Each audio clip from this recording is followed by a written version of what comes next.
الحمد لله رب العالمين نحمده سبحانه حق حمده ونثني عليه الخير كله كما ينبغي لجلال وجهه وعظيم سلطانه وأشهد أن لا إله إلا الله وحده لا شريك له له الملك وله الحمد وهو على كل شيء قدير وأشهد أن سيدنا ونبينا محمدا عبد الله ورسوله اللهم صل وسلم وبارك على نبينا محمد وعلى آله وصحبه أجمعين وعلى من تبعهم بإحسان إلى يوم الدين أما بعد فإن خير الحديث كتاب الله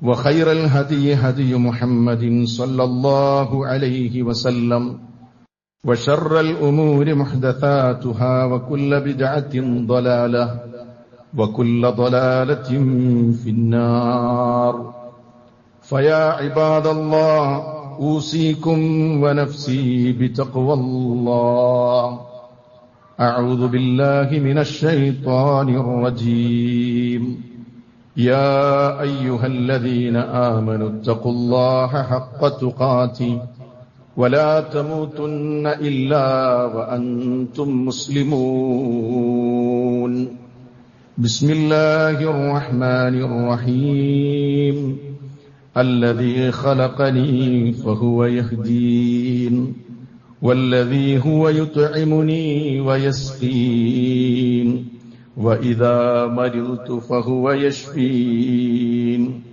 والذي يميتني ثم يحيين والذي أطمع أن يغفر لي خطيئتي يوم الدين സ്നേഹവും ബഹുമാനവുമുള്ള സത്യവിശ്വാസികളെ, വിശ്വാസിനികളെ, സർവലോക പരിപാലകനായ അല്ലാഹു സുബ്ഹാനഹു വ തആലയുടെ വിധിവിലക്കുകളെല്ലാം കഴിവിന്റെ പരമാവധി നമ്മുടെ ജീവിതത്തിന്റെ എല്ലാ മേഖലകളിലും കാത്തു സൂക്ഷിച്ചുകൊണ്ട് ഭക്തിയുള്ള ഒരു ജീവിതം നയിക്കണമേ എന്ന് സ്വന്തത്തെ മറക്കാതെ നിങ്ങൾ ഓരോരുത്തരെയും ഓർമ്മപ്പെടുത്തുകയാണ്, വസിയ്യത്ത് ചെയ്യുകയാണ്. അല്ലാഹു സുബ്ഹാനഹു വ തആലയുടെ മഹത്തായ തൗഫീഖും അനുഗ്രഹവും കൊണ്ട് മാത്രം നമ്മൾ ഇന്ന് അനുഗ്രഹീതമായ ബലിപെരുന്നാളിന്റെ സുദിനത്തിലേക്ക് പ്രവേശിച്ചിരിക്കുകയാണ്.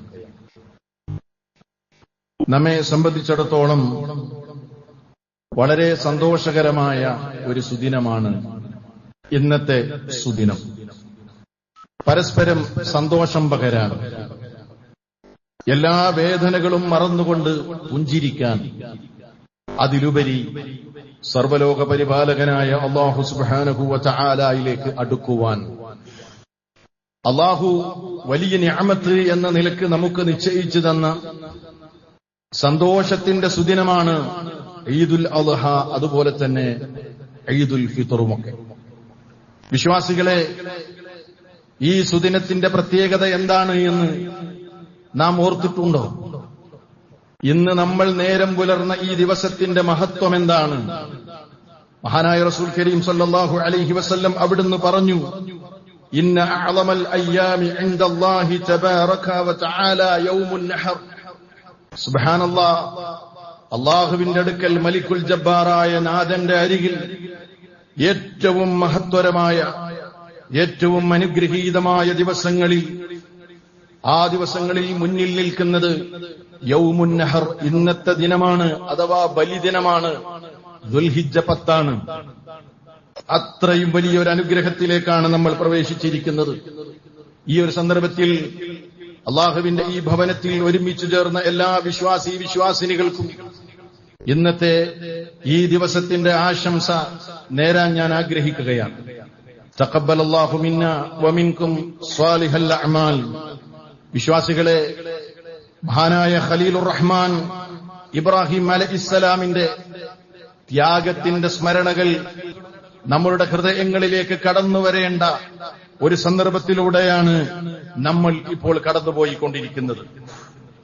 നമുക്കറിയാം, സമർപ്പണത്തിന്റെ സന്ദേശങ്ങൾ പകർന്ന മഹാനായ ആ പ്രവാചകന്റെ മില്ലത്ത് പിന്തുടർന്നുകൊണ്ട് ഈ വർഷം 20 ലക്ഷത്തിലേറെ, അതല്ലെങ്കിൽ 20 ലക്ഷത്തോളം മുസ്ലിമീങ്ങളാണ്, ഹാജിമാരാണ് ഇപ്പോൾ മക്കയിലും മിനയിലും മുസ്ദലിഫയിലും ഒക്കെ ഹജ്ജിന്റെ വിവിധങ്ങളായ കർമ്മങ്ങൾ അവർ നിർവഹിച്ചുകൊണ്ടിരിക്കുന്നത്. ഈ ഒരു സന്ദർഭത്തിൽ ഹജ്ജ് ചെയ്യാൻ അവസരം ലഭിക്കാത്ത ലോകത്തുള്ള കോടാനുകോടി മുസ്ലിമീങ്ങൾ അവർ ദുൽഹിജ്ജ 9 നോമ്പനുഷ്ഠിച്ചുകൊണ്ട് ദുൽഹിജ്ജ 10 ബലിപെരുന്നാൾ ആഘോഷിച്ചുകൊണ്ടിരിക്കുകയാണ്. വിശ്വാസികളെ, ബലിപെരുന്നാൾ ലോകത്തിന്റെ മുമ്പിൽ ഉയർത്തുന്ന ചില സന്ദേശങ്ങളുണ്ട്. ആ സന്ദേശങ്ങളാണ് വളരെ ചുരുങ്ങിയ സമയത്തിനുള്ളിൽ നിങ്ങളോട് ഓർമ്മപ്പെടുത്തുവാൻ ഞാൻ ആഗ്രഹിക്കുന്നത്. ആ സന്ദേശങ്ങൾ എന്താണെന്ന് മനസ്സിലാകണമെങ്കിൽ നമ്മൾ ഇന്ന് ജീവിച്ചുകൊണ്ടിരിക്കുന്ന സാഹചര്യത്തെക്കുറിച്ച് ചെറിയ നിലക്കുള്ള ഒരു ബോധം നമ്മുടെ മനസ്സിലുണ്ടാകുമ്പോഴാണ് ഈ പെരുന്നാൾ ലോകത്തിന്റെ മുമ്പിൽ ഉയർത്തിവിടുന്ന മഹനീയമായ സന്ദേശം എന്താണെന്ന് നമുക്ക് മനസ്സിലാക്കാൻ കഴിയുക. വിശ്വാസികളെ, ഇന്നത്തെ മുസ്ലിം ഉമ്മത്ത് അതിശക്തമായ പ്രതിസന്ധികളിലൂടെയാണ് കടന്നുപോയിക്കൊണ്ടിരിക്കുന്നത്. നിങ്ങൾക്കറിയാം, വളരെ പ്രധാനമായ ചില പ്രതിസന്ധികൾ, വളരെ സങ്കീർണമായ ചില പ്രയാസങ്ങൾ ഇന്ന് ഈ ഉമ്മത്ത് നേരിട്ടുകൊണ്ടിരിക്കുകയാണ്. അതിലൊന്നാമതായി ഞാൻ പറയും, ഖുദ്സിന്റെ പ്രശ്നം തന്നെയാണ്, ഫിലസ്തീൻ പ്രശ്നം തന്നെയാണ് ഈ ഉമ്മത്തിന്റെ ഇന്നത്തെ ഏറ്റവും വലിയ പ്രശ്നം. അത് ഇന്ന് മാത്രമല്ല, കാലങ്ങളായി മുസ്ലിം ഉമ്മത്തിന്റെ ഏറ്റവും വലിയൊരു പ്രശ്നമാണ്. ഇന്ന് അതതിന്റെ പാരമ്യതയിൽ എത്തി നിൽക്കുകയാണ് എന്ന കാര്യം നമുക്കെല്ലാവർക്കും അറിയാം. നമ്മുടെ സഹോദരങ്ങൾ വംശഹത്യയ്ക്ക് വിധേയമായി കൊണ്ടിരിക്കുകയാണ്. ഫിലസ്തീനിൽ നിന്ന് നാം കേൾക്കുന്ന രോദനങ്ങൾ, അവിടെ നിന്ന് നാം കേൾക്കുന്ന നിലവിളികൾ, അവിടെ നിന്ന് നാം കാണുന്ന കണ്ണുനീര് വിശ്വാസമുള്ള ഏതൊരു വിശ്വാസിയുടെയും, ഈമാനുള്ള ഏതൊരു മുസ്ലിമിന്റെയും ഹൃദയം വേദനിപ്പിക്കുന്ന കാര്യമാണ് എന്ന് നമുക്കറിയാം. പ്രവാചകന്മാരുടെ പാദസ്പർശമേറ്റ അനുഗ്രഹ സമ്പൂർണമായ ഒരു നാട്, മുസ്ലിമീങ്ങളുടെ ആദ്യത്തെ ഖിബ്ല. മാത്രമല്ല, മുസ്ലിമീങ്ങൾ ആദരിക്കുന്ന ഏറെ പ്രധാനപ്പെട്ട 3ാമത്തെ പള്ളി, മഹാനായ അന്തിമദൂതന് രാപ്രയാണവും അവിടേക്കാണല്ലോ രാപ്രയാണം ഉണ്ടായത്, അവിടുന്നാണല്ലോ വാനയാത്രയുണ്ടായത്. എന്തുകൊണ്ടും അനുഗ്രഹിക്കപ്പെട്ട പുണ്യമുള്ള ഒരു ഭൂമി. ആ ഭൂമിയിൽ നിന്ന് നമ്മൾ ഇന്ന് രക്തത്തിന്റെ മണമാണ് കേൾക്കുന്നത്. ചെറിയ പിഞ്ചു കുഞ്ഞുങ്ങൾ കൊല്ലപ്പെടുകയാണ്. ചെറിയ മക്കൾ നഷ്ടപ്പെട്ടതിന്റെ വേദനയുമായി മാതാപിതാക്കൾ കരയുന്നതാണ് നമ്മൾ അവിടുന്ന് കാണുന്നത്. ഉറ്റവരും ഉടയവരും നഷ്ടപ്പെട്ടു പോയി വേദനിക്കുന്ന ഒരു ജനതയെയാണ് നമുക്കവിടെ കാണാൻ കഴിയുന്നത്. അന്തിയുറങ്ങാൻ വീട് പോലുമില്ലാതെ താമസിക്കുന്ന വീടുകൾ പോലും തകർന്നടിഞ്ഞ് വീടുകൾക്ക് മുമ്പിൽ വേദനിക്കുന്ന മനസ്സുമായി ഞങ്ങൾക്ക് ഇനി ആരഭയം നൽകാനുണ്ടെന്ന് ലോകത്തോട് ചോദിക്കുന്ന മനുഷ്യ മനസ്സുകളെയാണ് ഫിലസ്തീനിൽ നമ്മൾ കാണുന്നത്. വിശപ്പകറ്റാൻ ഭക്ഷണമില്ല.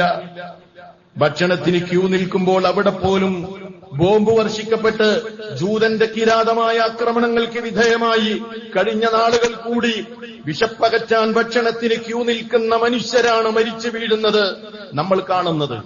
അതുകൊണ്ട് വിശ്വാസികളെ, ഇന്ന് മുസ്ലിം സമൂഹം അനുഭവിക്കുന്ന 1ാമത്തെ പ്രശ്നം എന്ന് പറയുന്നത് ഫിലസ്തീന്റെ പ്രശ്നം തന്നെയാണ്, ഖുദ്സിന്റെ പ്രശ്നം തന്നെയാണ്. അതുകൊണ്ട് അവരെ ഓർക്കാതെ നമുക്കെങ്ങനെ ഈദ് ആഘോഷിക്കാൻ കഴിയും? ഇന്നത്തെ ദിവസത്തിൽ അവരെക്കുറിച്ച് നമ്മൾ എപ്പോഴും ഓർക്കുന്നത് പോലെ ഇന്നും നമ്മുടെ പ്രാർത്ഥനകളിൽ അവരുണ്ടാകണം. അവർക്ക് വേണ്ടി നമ്മൾ ദുആ ചെയ്യണം. നമ്മുടെ സഹോദരങ്ങൾക്ക് അല്ലാഹു സുബ്ഹാനഹു വ തആല ശാന്തി നൽകുമാറാകട്ടെ. അവരുടെ ശത്രുക്കളെ അല്ലാഹു പരാജയപ്പെടുത്തുമാറാകട്ടെ. അവർക്ക് അല്ലാഹു എല്ലാ നിലക്കുള്ള സഹായവും നൽകി അനുഗ്രഹിക്കുമാറാകട്ടെ. 1ാമത്തെ പ്രശ്നം അതാണ്. 2ാമത്തെ പ്രശ്നം എന്താണെന്നറിയുമോ? നമ്മൾ ജീവിക്കുന്ന ഇന്ത്യ രാജ്യം മുമ്പത്തേതുപോലെയല്ല. ഏറ്റവും വലിയ ന്യൂനപക്ഷമാണ് ഇന്ത്യയിൽ മുസ്ലിം സമൂഹം. പക്ഷേ ആ മുസ്ലിം സമുദായം ഇന്ന് അപരവൽക്കരണത്തിന് വിധേയമായിക്കൊണ്ടിരിക്കുകയാണ്. ഇന്ന് ബോധപൂർവം ഭരണകൂട ഭീകരത, ഒരു ഭരണകൂടം തന്നെ ഒരു സമുദായത്തെ അപരവൽക്കരിക്കാനുള്ള ഗൂഢമായ ശ്രമങ്ങൾ നടത്തുകയും ഒരു സമുദായത്തിനെതിരെ വ്യാപകമായ നിലക്കുള്ള തെറ്റിദ്ധാരണകൾ പകർത്തി വർഗീയതയാണ് ഇന്ന് നാടാകെ വ്യാപിപ്പിച്ചുകൊണ്ടിരിക്കുന്നത് എന്ന കാര്യം നമ്മൾ മനസ്സിലാക്കേണ്ടതുണ്ട്. ഭരണകൂട ഭീകരതയുടെ ഏറ്റവും വലിയ രംഗമാണ് നമ്മൾ ഇന്ത്യയിൽ നിന്ന് കാണുന്നത്. ലോകത്തൊട്ടാകെ മുസ്ലിമീങ്ങളെ തെറ്റിദ്ധരിപ്പിക്കുന്നു. India രാജ്യത്തുമുണ്ട് Islamophobia. ഇസ്ലാം എന്ന് പറഞ്ഞാൽ അത് പേടിക്കേണ്ടതാണ് എന്ന ബോധമാണ് ഇന്ന് മനുഷ്യ മനസ്സുകളിൽ സൃഷ്ടിക്കപ്പെടുന്നത്. മുസ്ലിമീങ്ങളെ പേടിക്കേണ്ട ഒരു വിഭാഗമാണ്. അവരെ കരുതലോടെ കാണണം. മുസ്ലിമീങ്ങൾ തിങ്ങി താമസിക്കുന്ന പ്രദേശങ്ങളെക്കുറിച്ച് പേടി വളർത്തുകയാണ്. ഇസ്ലാമിന്റെ സാങ്കേതിക പദങ്ങളെ തെറ്റിദ്ധരിപ്പിച്ച് പേടി വളർത്തുകയാണ്. മുസ്ലിമിന്റെ താടി അത് ഭീകരതയുടെ അടയാളമായി ചിത്രീകരിക്കുകയാണ്. ഇസ്ലാമിന്റെ എല്ലാം അത് പേടിക്കേണ്ടതാണെന്ന ഒരു ബോധം ഇന്ന് ജനങ്ങൾക്കിടയിൽ ബോധപൂർവമായ പ്രചാരണം നടത്തുകയാണ്.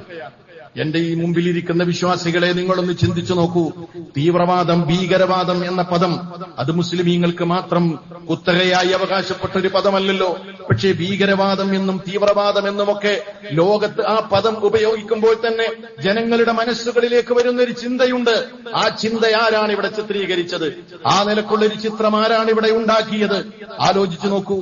എന്തുമാത്രം വലിയൊരു പ്രശ്നമാണ്. എവിടെങ്കിലും ഒരു ബോംബ് പൊട്ടിയാൽ അപ്പോഴും നിരപരാധികളായ മുസ്ലിമീങ്ങൾ ക്രൂശിക്കപ്പെടുന്നത് ലോകത്ത് ഇന്ന് നമ്മൾ കണ്ടുകൊണ്ടിരിക്കുകയാണ്. ഞാനിത് പറയുന്നത് എന്തിനാണെന്നറിയുമോ? ബലിപെരുന്നാളിന്റെ സന്ദേശം മനസ്സിലാകണമെങ്കിൽ ഇന്ന് നമ്മൾ നിലകൊള്ളുന്ന കാലഘട്ടത്തിലെ പ്രയാസങ്ങളെ, പ്രതിസന്ധികളെ അഡ്രസ് ചെയ്യാതെ അത് നമുക്ക് മനസ്സിലാക്കുകയില്ല. മൂന്നാമത്തെ പ്രശ്നം എന്താണെന്നറിയുമോ? നമ്മുടെ സാമൂഹ്യ സാഹചര്യമാണ്. അതെന്താണെന്ന് ചോദിച്ചാൽ, പണ്ടൊക്കെ ഇസ്ലാമിനെ വിമർശിച്ചിരുന്നത് ഇസ്ലാമിന്റെ പുറത്തു നിന്നായിരുന്നു. അന്ന് നമുക്കതിനെ നേരിടാൻ ബുദ്ധിമുട്ടൊന്നും ഉണ്ടായിരുന്നില്ല. ഇന്നത്തെ ഏറ്റവും വലിയൊരു പ്രതിസന്ധി എന്താണെന്ന് നിങ്ങൾക്കറിയുമോ? മുസ്ലിം സമുദായത്തിനകത്ത് നിന്ന് തന്നെ ഇസ്ലാമിനെ പരിഹസിക്കുവാനും അള്ളാഹുവിന്റെ ദീനിന്റെ നിയമങ്ങളെ കൊഞ്ഞനം കുത്തുവാനും ഇസ്ലാമിക ആദർശങ്ങളെ പുനരാഖ്യാനം നടത്താനും ശത്രുക്കൾ ആളുകളെ തയ്യാറാക്കി കഴിഞ്ഞിരിക്കുകയാണ്. അതുകൊണ്ട് ഇന്ന് നടക്കുന്നത് എന്താണ്? ഹംദും സ്വലാത്തും ചൊല്ലി ഇസ്ലാമിന്റെ കുപ്പായം ധരിച്ച് മുസ്ലിം പള്ളികളിൽ ഇസ്ലാമിന്റെ വേഷധാരികൾ, അതല്ലെങ്കിൽ മുസ്ലിം സമൂഹത്തിലെ പ്രധാനപ്പെട്ടവരാണെന്ന് സമൂഹം തെറ്റിദ്ധരിക്കുന്ന ആളുകൾ തന്നെ അള്ളാഹുവിന്റെ കിതാബ് ഓതി അവർക്കനുസരിച്ച് അവർ ആഗ്രഹിക്കുന്ന ആശയങ്ങൾ പറഞ്ഞ് പുനരാഖ്യാനം നടത്തുന്ന ദുരന്തപൂർണമായ ഒരവസ്ഥകളിലൂടെയാണ് നമ്മൾ കടന്നുപോയിക്കൊണ്ടിരിക്കുന്നത്. അവരെ തിരിച്ചറിയാൻ പലപ്പോഴും ഈ ഉമ്മത്തിലെ പലർക്കും സാധിക്കാതെ വരുന്നു എന്നത് വേദനാജനകമാണ്. നാലാമത്തെ പ്രശ്നം എന്താണെന്നറിയോ? ഈ പുതിയ കാലത്ത് ചില ആളുകളൊക്കെ പറയാണ് ഇസ്ലാമിന്റെ ആദർശങ്ങൾ അതങ്ങ് പച്ചക്ക് പറയുന്നത് അത് ഒരു അപകർഷതയുണ്ടാക്കുന്ന കാര്യമാണ്. അതുകൊണ്ട് നിങ്ങൾ പറഞ്ഞോ, പക്ഷേ അത്ര കണിശത വേണ്ട. അത് ഇന്നത്തെ കാലഘട്ടത്തിന് യോജിക്കുന്നതല്ല. പുതിയ കാലത്തിന്റെ പേര് പറയണം. അതുകൊണ്ട് അള്ളാഹുവിനെ ആരാധിക്കണമെന്ന് നിങ്ങൾക്ക് പറയാം. പക്ഷേ അള്ളാഹുവിനെ മാത്രം ആരാധിക്കണമെന്ന് എന്തിനാണ് നിങ്ങൾ പറയുന്നത്? ഖുർആൻ സത്യവേദ ഗ്രന്ഥമാണെന്ന് പറയാം. പക്ഷേ ഖുർആൻ മാത്രമാണ് സത്യവേദ ഗ്രന്ഥം എന്നെന്തിനാണ് നിങ്ങൾ പറയുന്നത്? ഇസ്ലാം സത്യമാണെന്ന് നിങ്ങൾ പറഞ്ഞോ, പക്ഷേ ഇസ്ലാം മാത്രമാണ് സത്യം എന്നെന്തിനാണ് പറയുന്നത്? അതൊന്നും ഇന്നത്തെ കാലഘട്ടത്തിന് യോജിച്ചതല്ല. ഇതൊക്കെ മനസ്സിലാക്കുമ്പോഴാണ് ഖലീലുള്ളയുടെ കുടുംബം നമുക്ക് നൽകുന്ന മെസ്സേജ്, ഇതിനുള്ള പരിഹാരം എന്താണെന്ന് നമുക്ക് മനസ്സിലാക്കാൻ കഴിയുക. അഞ്ചാമത്തെ ഒരു പ്രശ്നവും കൂടെയുണ്ട്. അതെന്താണെന്നറിയുമോ? പുതുതലമുറയുടെ അപകടകരമായ സഞ്ചാരമാണ്. ഇത് നോക്കൂ നിങ്ങൾ, ഒരു 15 വയസ്സുകാരനെ നോക്കി നാം ഭയപ്പെടേണ്ട ഒരു കാലത്താണ് നമ്മൾ ജീവിച്ചുകൊണ്ടിരിക്കുന്നത്. പുതുതലമുറയെ പേടിയോടെയാണ് നമ്മൾ നോക്കിക്കാണുന്നത്. 70കളിലെ 80കളിലെ 90കളിലെ തലമുറയെ ഈ നിലക്ക് നമുക്ക് കാണാൻ കഴിഞ്ഞിരുന്നില്ല. പക്ഷെ ഇന്നത്തെ തലമുറയെ പേടിയോടെയാണ് കാണുന്നത്. ഞങ്ങളെ ആരും നിയന്ത്രിക്കേണ്ടതില്ല, ഞങ്ങൾ ഇഷ്ടപ്പെടുന്ന പോലെ ജീവിക്കും, ആരുടെയും നിയന്ത്രണം ഞങ്ങൾക്ക് ആവശ്യമില്ല എന്നൊക്കെ നിലക്കുള്ള നിലപാടുകൾ സ്വീകരിച്ച് പുതുതലമുറയിൽ പലപ്പോഴും പ്രതിസന്ധി സൃഷ്ടിച്ചുകൊണ്ടിരിക്കുന്ന ഒരവസ്ഥ നമുക്കിന്ന് കാണാൻ കഴിയുന്നു. ഇതൊക്കെ ഇന്നിന്റെ ലോകത്ത് നാം അനുഭവിക്കുന്ന പ്രശ്നങ്ങളാണ്. വിശ്വാസികളെ, ഈ പ്രതിസന്ധികളിലെല്ലാം നമുക്ക് കൃത്യമായ ദിശാബോധം നൽകുന്നത്, ഈ പ്രതിസന്ധികളിലെല്ലാം ഉൾക്കാഴ്ച നൽകുന്നത്, ഇന്ന് നാം ഏതൊരു പ്രവാചകന്റെ ജീവിതത്തിന്റെ ത്യാഗത്തിന്റെ സ്മരണകൾ അയവിറക്കിക്കൊണ്ടാണോ ബലിപെരുന്നാൾ ആഘോഷിക്കുന്നത്, ആ മഹാനായ ഖലീലുല്ലാഹി ഇബ്രാഹിം അലൈഹിസ്സലാമിന്റെ ജീവിതത്തിൽ ഈ രംഗത്തൊക്കെ നമുക്ക് ദിശാബോധം നൽകുന്ന സന്ദേശങ്ങളുണ്ട്. ഏകദേശം നമ്മൾ ഇന്ന് ജീവിച്ചുകൊണ്ടിരിക്കുന്ന ഈ സാമൂഹികമായ സാഹചര്യങ്ങളൊക്കെ തന്നെയായിരുന്നു ഇബ്രാഹിം നബി അലൈഹിസ്സലാം ജീവിച്ചിരുന്ന കാലഘട്ടത്തിലും ഉണ്ടായിരുന്നത്. നിങ്ങൾ ചിന്തിച്ചു നോക്കൂ, ഭരണകൂട ഭീകരത എവിടെയുണ്ടായിരുന്നു? ഉപ്പയുടെയും നാട്ടുകാരുടെയും കുടുംബത്തിന്റെയും ഒക്കെ എതിർപ്പുകളും അവരിൽ നിന്നുള്ള പീഡനങ്ങളും സാമൂഹ്യമായ എതിർപ്പുകളുമൊക്കെ ഖലീലുല്ലാഹി ഇബ്രാഹിം അലൈഹിസ്സലാം ജീവിച്ച കാലഘട്ടത്തിൽ ഉണ്ടായിരുന്നു. അതുകൊണ്ടാണ് അല്ലാഹ് പറഞ്ഞത്. എന്താ അല്ലാഹ് പറഞ്ഞതെന്നറിയോ?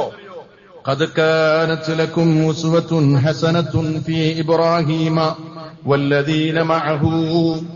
അല്ലാഹ് ഇത് വെറുതെ പറഞ്ഞതാണോ?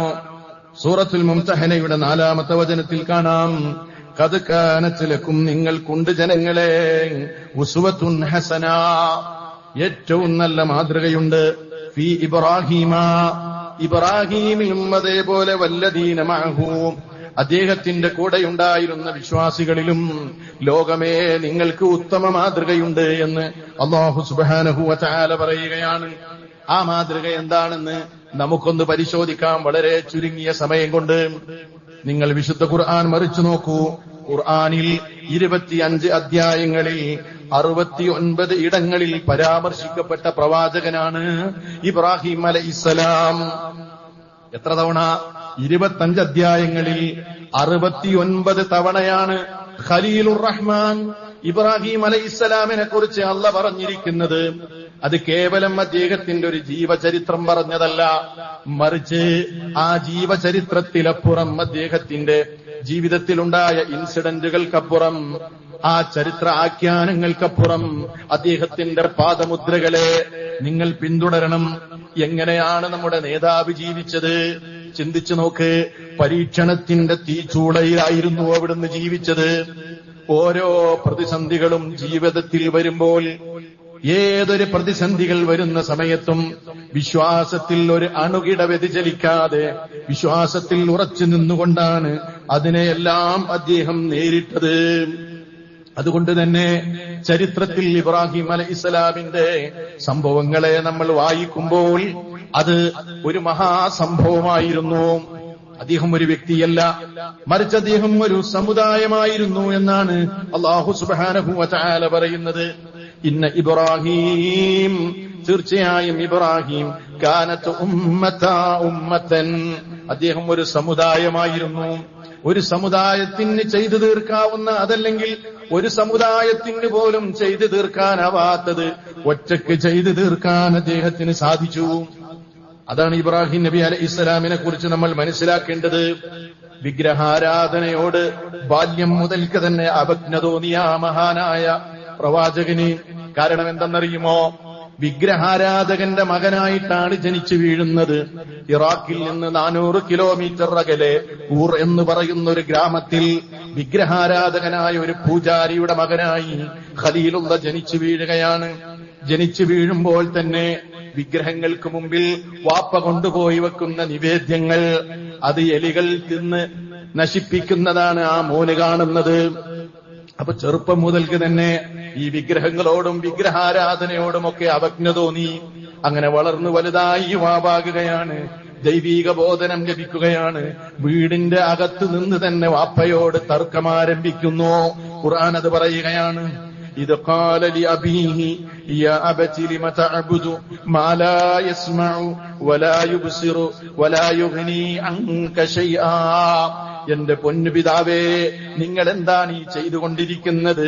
ലിമ തഅബുദു, നിങ്ങൾ എന്തിനാണ് ആരാധിക്കുന്നത്? മാ ലാ യസ്മഉ, ഒന്നും കേൾക്കാത്ത, വലാ യുബ്സിറു, ഒന്നും കാണാൻ കഴിയാത്ത ഈ വിഗ്രഹങ്ങളെ, വലാ യുഗ്നി അൻക ശൈആ, നിങ്ങൾക്കൊരു ഉപകാരവും ചെയ്യാത്ത ഇവറ്റങ്ങളെ നിങ്ങൾ എന്തിനാണ് വാപ്പ നിങ്ങൾ ഇങ്ങനെ ആരാധിച്ചു കൊണ്ടിരിക്കുന്നത്? വാപ്പയ്ക്ക് ഇഷ്ടമായില്ല. ശക്തമായ സംവാദങ്ങൾ നടക്കുന്നു. ചരിത്രം ഞാൻ ചുരുക്കി പറയുകയാണ്. അങ്ങനെ അതാ വീട്ടിൽ നിന്ന് ആ ചെറുപ്പക്കാരൻ ഇറങ്ങേണ്ടി വരുന്ന ദുരവസ്ഥയുണ്ടാകുന്നു. അവിടെ മുതൽ പ്രതിസന്ധി തുടങ്ങുകയാണ്. പക്ഷേ വീട്ടിൽ നിന്ന് വന്നാൽ, വീട്ടിൽ നിന്നിറങ്ങിയാൽ നാട്ടിൽ ആരെങ്കിലും ഒന്ന് സംരക്ഷണം നൽകാനുണ്ടോ? അങ്ങനെ ഒരു സാഹചര്യമുണ്ടായിരുന്നെങ്കിൽ പ്രയാസമുണ്ടായിരുന്നില്ല. പക്ഷേ നാട്ടിലേക്ക് ഇറങ്ങുമ്പോൾ നാട്ടുകാര് മുഴുവനും എതിരാണ്. നാട്ടുകാരിൽ നിന്ന് ശക്തമായ പരീക്ഷണം ഏറ്റുവാങ്ങേണ്ടി വരുന്നു. ഭരണകൂടവും സപ്പോർട്ട് ചെയ്യാനുള്ള, ഭരണകൂടവും അതാ കടുത്ത പ്രതിസന്ധിയിലേക്ക് അദ്ദേഹത്തെ കൊണ്ടുപോകുകയാണ്. ഭരണകൂട ഭീകരത, രാജാവ് എതിരാകുന്നു.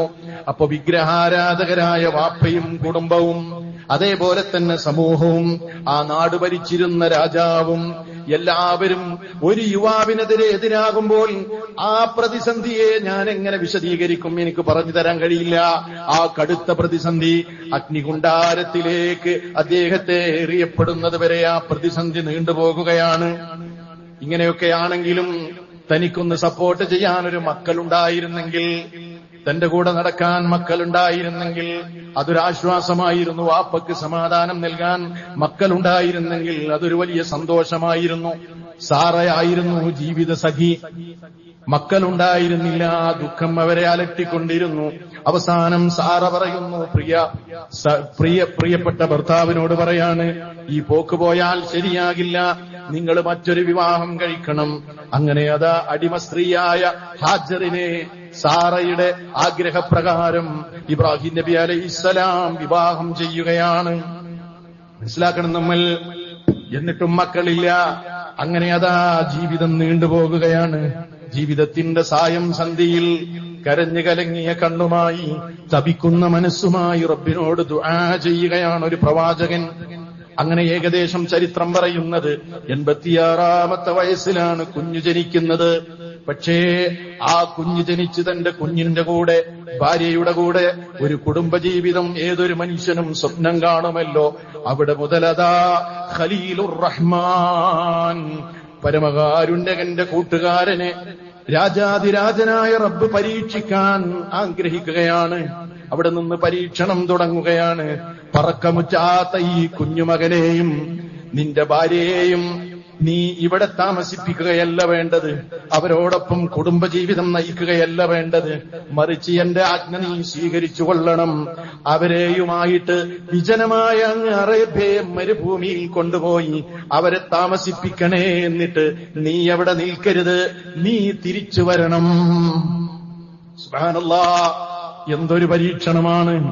അങ്ങനെയാണ് ആ പിഞ്ചുമകനെയും കൂട്ടിയിട്ട്, ഭാര്യയെ ഹാജറിനെയും കൂട്ടിയിട്ട്, ഇന്ന് കാണുന്നത് പോലെ നാഗരികമായ ഒരു വികാസവും പ്രാപിക്കാത്ത മക്ക എന്ന് പറയുമ്പോൾ നമ്മുടെ മനസ്സിലേക്ക് വരുന്നൊരു ചിത്രമുണ്ട്. പക്ഷേ അതിൽ നിന്ന് വ്യത്യസ്തമായ ചിത്രമായിരുന്നു അന്നവിടെ ഉണ്ടായിരുന്നത്. ഇന്ന് കാണുന്ന അമ്പരചുംബികളായ ബിൽഡിങ്ങുകളില്ല, ഇന്ന് കാണുന്നത് പോലെ ക്രൗഡില്ല, ഇന്ന് കാണുന്നത് പോലെ റോഡില്ല, ഇന്ന് കാണുന്നത് പോലെയുള്ള വികാസങ്ങൾ അവിടെയില്ല. പരന്നു കിടക്കുന്ന മരുഭൂമിയാണ്. ആ മരുഭൂമിയിൽ ഒരിടത്ത് കൊണ്ടുപോയി ഒരു കുടില് കെട്ടി താമസിപ്പിച്ച് തിരിച്ചു പോരുകയാണ്. അങ്ങനെ ആ വരണ്ട മരുഭൂമിയിൽ നിന്ന് നിർഗളിച്ച സംസമില്ലേ, അതേ ഖലീലുള്ളയുടെ കുടുംബത്തിന് അല്ലാഹ് നൽകിയ സമ്മാനം ലോകം ആ അത്ഭുതം ഇന്നും അത്ഭുതത്തോടെ കാണുകയല്ലേ. ചിന്തിക്ക് സഹോദരങ്ങളെ, എവിടെയും പ്രതിസന്ധിയാണ്, എല്ലായിടത്തും പ്രതിസന്ധിയാണ്. ഇങ്ങനെ എല്ലാ നിലക്കും പ്രതിസന്ധി ഉണ്ടാകുന്നു.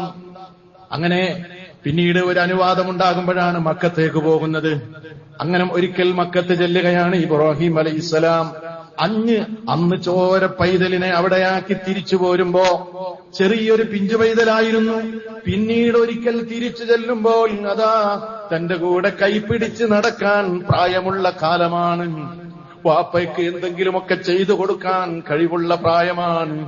ആ പ്രായമായപ്പോൾ അതാ വരുന്നു അടുത്ത പരീക്ഷണം. ഇതൊന്നും മനസ്സിലാകാതെ ഇന്നിന്റെ ലോകത്തിന്റെ പ്രശ്നങ്ങൾ നമുക്ക് മനസ്സിലാകൂല. ഏതൊരു പിതാവിന്റെയും ഉള്ളം പിടക്കുന്ന പരീക്ഷണം. എന്താ പറഞ്ഞത്? നിന്റെ കൂടെ നടക്കാൻ പ്രായമായ നിന്റെ മകനില്ലേ, ഞാൻ നിനക്ക് സ്വപ്ന ദർശനം നൽകുകയാണ്. ആ കുഞ്ഞിനെ ബലിയെറുക്കണം ഇബ്രാഹിമേ. അല്ലാഹ് സന്ദർഭം പറയുന്നു, മനസ്സ് പിടക്കുന്ന രംഗമാണത്.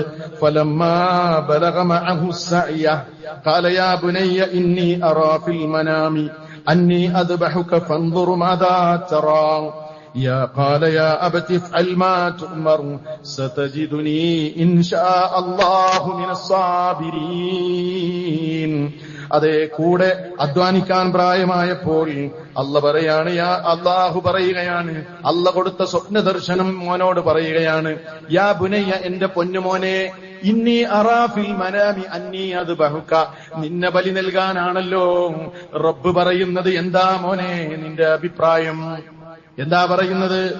ഓ പിതാവേ, എന്റെ പൊന്നുപ്പാ, ഇഫ്അൽ മാ തുഅ്മർ, നിങ്ങൾ എന്താണോ കൽപ്പിക്കപ്പെട്ടത് അതുപോലെ നിങ്ങൾ അങ്ങ് ചെയ്തേക്ക്, സംശയിക്കേണ്ടതില്ല. സതജിദുനി ഇൻഷാ അല്ലാഹു മിനസ് സാബിരീൻ. അല്ലാഹു ഉദ്ദേശിച്ചാൽ ക്ഷമിക്കുന്നവരുടെ കൂട്ടത്തിൽ അങ്ങേക്ക് എന്നെ കാണാം എന്ന് ഇബ്രാഹിം നബി അലൈഹിസ്സലാമിനോട് കൺകുളിർമ നൽകുന്ന വർത്തമാനമാണ് മോൻ പറയുന്നത്. പഠിച്ചോ സമുദായമേ, ഇന്ന് നമ്മൾ പ്രതിസന്ധിയിലാണ്. ഏത് പ്രതിസന്ധി? മക്കൾ വാപ്പയോട് പറയുന്നു, നീ ആരാണ് എന്നെ നിയന്ത്രിക്കാൻ? ഉപ്പയോട് ബഹുമാനമില്ലാത്ത, ഉമ്മയോട് ബഹുമാനമില്ലാത്ത, സ്വന്തം മാതാവിന്റെ കഴുത്ത് ഞെരിച്ചു കൊല്ലുന്ന മക്കൾ, സ്വന്തം മാതാവിനെ കടാരക്ക് മുമ്പിൽ ആ കടാര കൊണ്ട് സ്വന്തം മാതാവിന്റെ കഴുത്തറുത്തു കൊല്ലുന്ന ഇന്നിന്റെ മക്കൾ. എവിടെയാണ് നമുക്ക് പ്രശ്നം ഉണ്ടായത്? എവിടെയാണ് നമുക്ക് പിഴവ് സംഭവിച്ചത്? എന്റെ ഇവിടെ പഠിക്കാനുള്ളത്, ഈ തിരക്കുകളൊക്കെ ഉണ്ടായിരിക്കുമ്പോഴും ഖലീലുള്ള സ്വന്തം മകനെയും ഭാര്യയെയും അള്ളാന്റെ കൽപ്പന അനുസരിച്ച് ജീവിക്കാൻ അവരെ പരിശീലിപ്പിച്ചു, തർബിയത്ത് കൊടുത്തു. എന്തൊക്കെ തിരക്കുകളായിരുന്നു ആ പ്രവാചകന്റെ ജീവിതത്തിൽ. ഭരണകൂടം എതിരാണ്, നാട്ടുകാരെതിരാണ്, കുടുംബം എതിരാണ്, പ്രബോധനത്തിന്റെ ബാധ്യതയുണ്ട്, നാട്ടിൽ കഴിയാൻ സമയമില്ല, വേറെ പല നാടുകളിലേക്കും പോകുകയാണ്, പലായനം ചെയ്യുന്നു, പ്രതിസന്ധികളുടെ തിരമാലകൾ. എന്നിട്ടും അതിനിടയിലും തന്റെ മകനെ അള്ളാഹുവിനെ അനുസരിച്ച് ജീവിക്കണമെന്ന് പഠിപ്പിച്ചു, തർബീയത്ത് പഠിപ്പിച്ചു. അതേപോലെ ഭാര്യയ്ക്ക് തവക്കുല് പഠിപ്പിച്ചു. അതുകൊണ്ട് തന്നെ സന്തോഷം നൽകുന്ന വർത്തമാനം അവരിൽ നിന്ന് ലഭിച്ചു. അതെന്തൊരു കൺകുളിർമയാണ്, വല്ലാത്തൊരു കൺകുളിർമയാണ് അല്ലേ? വാപ്പ അല്ലെങ്കിൽ ഉമ്മ ഒരു കുടുംബത്തിൽ അനുസരിക്കപ്പെടുക എന്ന് പറയുന്നത് ആ കുടുംബത്തിന്റെ സമാധാനമാണ്. മക്കളോട് വാപ്പ ഒരു കാര്യം പറയുമ്പോ ആ വാപ്പ ഞാൻ അനുസരിച്ചു എന്ന് പറയുന്ന, ഉമ്മയോട് ഞാൻ നിങ്ങൾ പറഞ്ഞത് കേൾക്കുന്നു എന്ന് പറയുന്ന, അതല്ലെങ്കിൽ ആ നിലക്ക് വാപ്പാനും ഉമ്മാനെയും അനുസരിച്ചുകൊണ്ടൊരു കുടുംബത്തിൽ മക്കൾ വളരുക എന്ന് പറഞ്ഞാൽ അതിനേക്കാൾ വലിയ സമാധാനമുണ്ടോ? ഖലീലുല്ലാഹി ഇബ്രാഹിം അലൈഹിസ്സലാം നല്ല തർബിയത്ത് കൊടുത്തപ്പോ അവിടെ നല്ല മാറ്റമുണ്ടായി. പഠിക്കണം നമ്മൾ, ചരിത്രം നമ്മൾ പഠിക്കണം അല്ലേ? ഇന്ന് മിക്ക മക്കളും പിഴച്ചു പോകുന്നത് എന്തുകൊണ്ടാണ്? തെർബിയത്ത്, കൃത്യമായ നിലക്കുള്ള തെർബിയത്ത് കിട്ടാത്തതിന്റെ പേരിലാണ് പല മക്കളും ഇന്ന് പല കുടുംബങ്ങളിൽ നിന്നും പിഴച്ചു പോകുന്നത്. പ്രതിസന്ധികൾക്കുള്ള പരിഹാരം നമ്മൾ മനസ്സിലാക്കണം. ഇനി ഞാൻ ചുരുക്കി പറയുകയാണ്. ഇങ്ങനെയെല്ലാം പ്രതിസന്ധികൾ ഏതൊക്കെ? ഒന്ന്, പിതാവിന്റെ എതിർപ്പ്. രണ്ട്, ഭരണകൂടത്തിന്റെ ഭീകരത. മൂന്നാമത്തത്, സമൂഹത്തിൽ നിന്ന് നേരിടുന്ന പ്രതിസന്ധികൾ. അഗ്നിയിൽ എറിയപ്പെട്ടു. ഇങ്ങനെ എല്ലാ നിലക്കുള്ള പ്രതിസന്ധികൾ.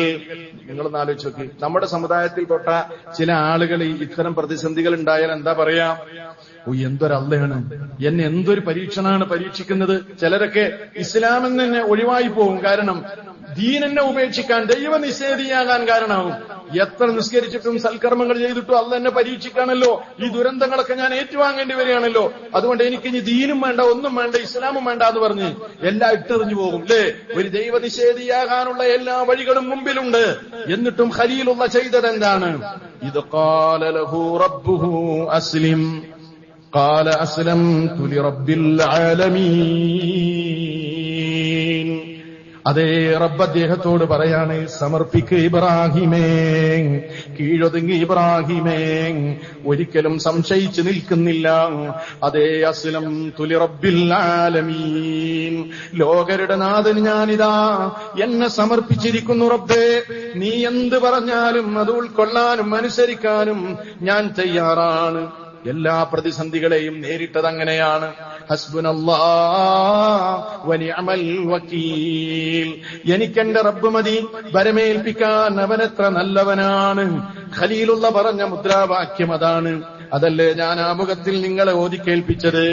ഖലീലുല്ലാഹി ഇബ്രാഹിം അലൈഹിസ്സലാം പലതിനെയും ആരാധിക്കുന്ന ഒരു ജനതയിൽ അങ്ങനെയുള്ള പ്രതിസന്ധികളെല്ലാം ഉണ്ടായിട്ടും അദ്ദേഹത്തിന്റെ പ്രഖ്യാപനം എന്തായിരുന്നു? നമ്മളൊക്കെ മനസ്സിൽ കോറിയിടേണ്ട വചനങ്ങളാണ്. സൂറത്തു ശുഅറായിലെ 78 മുതൽ 82 വരെയുള്ള വചനങ്ങൾ. എന്താ പറയണെന്നറിയോ? എന്താ അദ്ദേഹം പറഞ്ഞതെന്നറിയോ? അല്ലദീ ഖലഖനീ ഫഹുവ യഹ്ദീൻ, എന്റെ റബ്ബ് എന്നെ സൃഷ്ടിച്ചവനാണ്, അവനാണ് എനിക്ക് മാർഗദർശനം നൽകിയത്. വല്ലദീ ഹുവ യുത്ഇമുനീ വയസ്കീൻ, അവനാണ് എനിക്ക് ഭക്ഷണം നൽകുന്നതും എനിക്ക് പാനീയങ്ങൾ നൽകുന്നതും.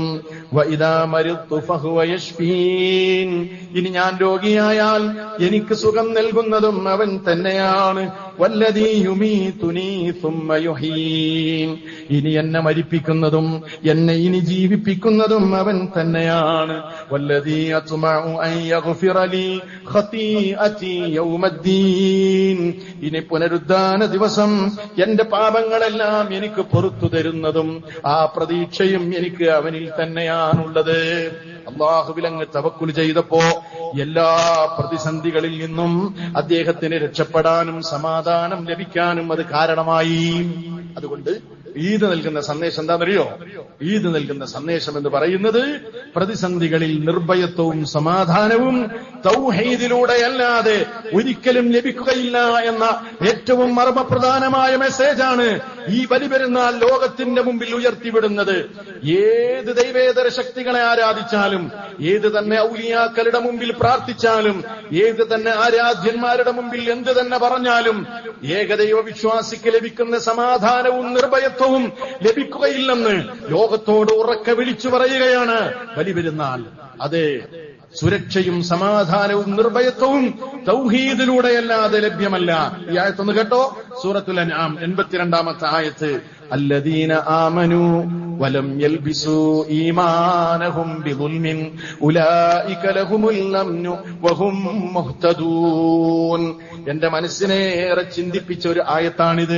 അല്ലാഹ് പറയാണ്, അല്ലദീന ആമനൂ, വിശ്വസിക്കുകയും, വലം യൽബിസു ഈമാനഹും ബിദുൽമിൻ, ആ ഈമാനിൽ ശിർക്കാകുന്ന ദുൽമിനെ കലർത്താതിരിക്കുകയും ചെയ്തതാരാണോ, ഉലൈക ലഹുമുൽ അംനു, അവർക്കാണ് നിർഭയത്വമുള്ളത്, സമാധാനമുള്ളത്, വഹും മുഹ്തദൂൻ, അവരാണ് സന്മാർഗചാരികൾ.